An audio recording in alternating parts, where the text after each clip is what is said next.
بسم الله الرحمن الرحيم والصلاة والسلام على رسول الله على أفضل الصلاة والسلام. أنا الأيام دي توقفت من التفريزات لأن إخواتي شرفوني وخلصوا الأجازة وجعلها أجازة سعيدة عليكم وعلى الجميع. كلهم إجوا شرفوني وعايزين تاكلوا إيه يا جماعة؟ قالوا عايزين ناكل فراخ مشوية وكفتة وحاجاتك الجميلة اللي أنت بتعملها لنا. فأنا عملت. فإحنا بناكل الحاجات دي ما بنحب، يعني ممكن أعمل رز بسمتي بس إحنا بنحب متعودين ناكلها بعيش.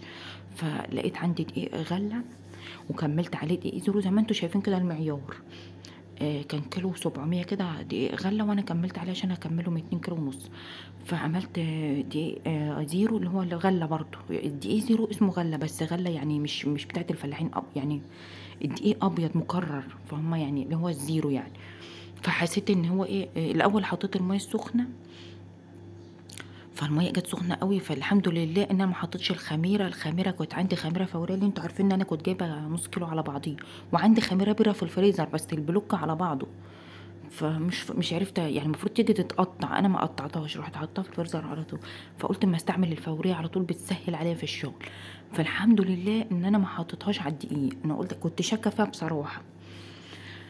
لان انا مجرباها قبل كده بس حسيت ان هي مش قومت معايا حاجات قبل كده. فانا كان عندي 5 اكياس من اللي هو في ايدي دون فحطيت منها كيس في البرطمان وعملت دي برضه. فحطيت معلقتين سكر من بتاعه الاكل من بتاعه الاكل مع بتاعه الشاي معلقتين سكر عشان ايه يخمروا معايا الخميره وتقوم. فاما هي فاسده يا اما السكر فيها انا زودته مش متاكده بس انا بتهيألي حاطه سكر قليل. فانا شكيت فيها فبصوا حطيت الكيس اللي هو الفوري دون اللي هو الكيس المعلب. عشان كده بنصح ان الناس ما تجيبش خميره من اللي هي اللي تجيبها اكياس احسن ما تجيبهاش فوري اللي هي نص كيلو على بعضه لان بتبوظ بعد كده. فده بصوا ده كنت انا عامله جبنه قريش لهم بقى ومظبطاهم بقى حبه حاجات بقى هنزل لكم الفيديوهات دي متقطعه لوحدها فانا قلت اوريكم بس احنا بنعمل ايه. عشان كده انا وقفت التفريزات شويه. فده شرش جبنه قريش انا عاملاها له. فانا كملت بيها على العجين طلعت ما شاء الله العيش زي العسل عارفه الفطير والله طعم الفطير بالظبط عامل زي عيش البكاكين. فانا لقيت ان العرق جديد وانا لتتها جامد كتر اللت بيخلي يعمل عرق جديد. فانا رحت حاطه كوبايه ذره ومكمله حبه خميره تاني وحبه سكر. بصوا هي معلقه السكر دي اللي حطيت بيها اللي هي معلقه علبه السكر نفسها الصغيره. وحطيت برضو حبه خميره تاني عشان ايه برضو ايه زياده تاكيد يعني عشان دول 2 كيلو ونص. ما شاء الله بصوا جميل ازاي وانتوا تعرفي بقى التقطيع احنا بنحبه يعني وسط كده. فانا عملته معاكم في الفرن الطينه قلت اعمله معاكم بقى في الفرن الغيس. جبت بقى ملايه الاول لان انتوا عارفين ان انا فرشه حافظه كده يعني قديمه بحطها قدام الفرن عشان اقعد عليها يعني. وحطيت الملايه دي جديده برضو وجبتها من تحت وبعد كده جبت شكارتين الشكار دي انا بجيبها واغسلها واعينها.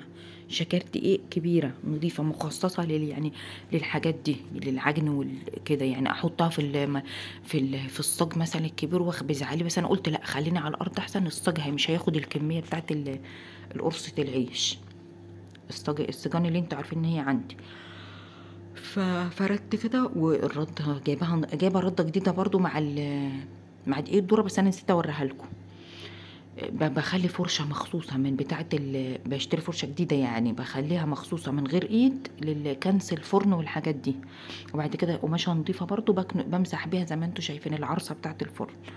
عما يكون بقى العجين خمر لازم يخمر معاكي بقى وهو على القرصه كده يعني وهو برضو على اللي يعني وانت فارده على الارض. يعني في ناس بتاخد على طول من بتاع الدكر بقى اللي هو الرحولي اللي مش بيخمر تاخده وتسحبه على طول انما ده لازم يرتاح ويخمر. ما رضيتش اعمله لكم بقى بال بالسمسم وحبه البركه قلت انوع يعني. ده استنى كده الدور ده برضو بقى ما شاء الله جميل وحلو.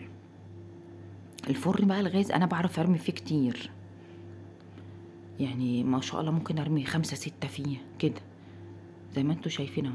بس هي كمان الاضاءه يعني الفرن عكس قدام باب المطبخ يعني. بصوا ما شاء الله خفيف هوا من جوه الشمس بتنور فيه والله.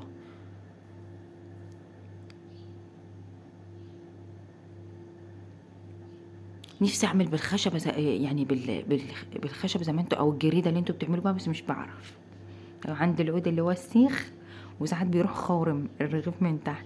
فانا عملت اللي هي اللي بتاع الصاج دي وكنت بشتغل بيها مع انها تقيله بس يلا. بصوا، خلصت بقى عما العيش خلص. كنت انا متبله اصلا الفريخ، يعني متبلاها من بدري، او تتبلها قبلها بيوم، يعني اقصاها 3 4 ساعات التتبيل عشان تاخد وتدي معاكي. واهم حاجه وزن الفرخ يكون صغير، يعني من كيلو ونص لاتنين وربع الا ربع. وده كيلو لحمه عملناه. ودي ليا. وهنا يا ستي بصل على طماطم مضروب ومتصفي. وهنحط كيس تتبيله الكفته وملح وفلفل وبهاراتك وكل حاجه عندك حطيها. برضو هو كيس البهارات يغني، بس انا بحب احط.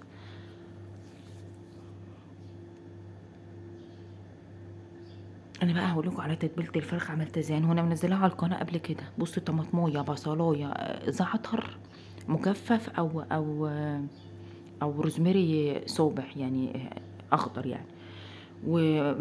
وزيت وبهارات وخل. واي لو عايزه تبشري ليمونه ابشري، عايزه تبشري بشر برتقانه ابشري، ساعات بعمل كده برضو. وحبه زيت، وبضرب ده كله في الخلاط واروح حطاه. يعني هو بقى انا خلاطي ناعم، يعني بيخلي الحاجه ناعمه. لو انت عندك خلاطك خشن يبقى هتصفيه عشان التفل البصل ما يحرقش معاكي على البتاع. وما تكتريش الطماطم عشان ما تحرقش معاكي وتدي لون. بصوا ما شاء الله، هي اللي هي مش كانت اتضربت قوي عشان طريه. وماما مقطعاه صوابع، عارفه لو سابتها لي بلوك بحاله كنت انا زماني بشرتها. ما شاء الله على الجمال والحلاوه، اللهم صل على النبي.